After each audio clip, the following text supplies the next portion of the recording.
హైదరాబాద్ నగరం హత్యలకు అడ్డాగా మారిందని బీజేపీ ఎమ్మెల్యే రాజాసింగ్ విమర్శించారు.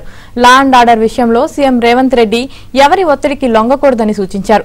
పాత బస్తీలో పోలీసులపై ఎంఐఎం నేతలు ఒత్తిడి తీసుకువస్తున్నారని, హైదరాబాద్ పార్లమెంట్ పరిధిలోనే ఎక్కువ హత్యలు జరుగుతున్నాయన్నారు రాజాసింగ్. పోలీసుల పనికి ఎంపీ అసదుద్దీన్ అడ్డుపడుతున్నారని విమర్శించారు. హైదరాబాద్ గడ్డ మర్డర్లకి అడ్డా.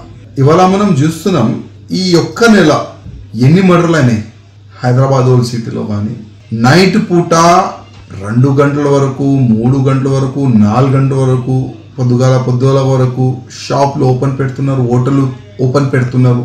దానికి కంట్రోల్ చేయడానికి మర్డర్ లేక కావద్దు, దానికి కంట్రోల్ చేయడానికి పోలీసు వాళ్ళు వాళ్ళ స్టైల్లో వాళ్ళు పనిచేస్తున్నారు, బెదిరిస్తున్నారు ఈ ఎంఐఎం ఎమ్మెల్యేస్. ఒకవైపు ఈ ఎంఐఎం ఎమ్మెల్యేస్ ఉన్నారు, ఇంకోవైపు అసదుద్దీన్ ఓవైసీ నీ పార్లమెంట్ క్షేత్రంలో కదా ఎక్కువ మర్డర్లు అయినాయి. వాళ్ళ ప్రయత్నంలో ముఖ్యమంత్రి కూడా భయపడి పోలీస్కి సెట్ బ్యాక్ చేయిస్తారేమో అని నేను అనుకుంటున్నాను.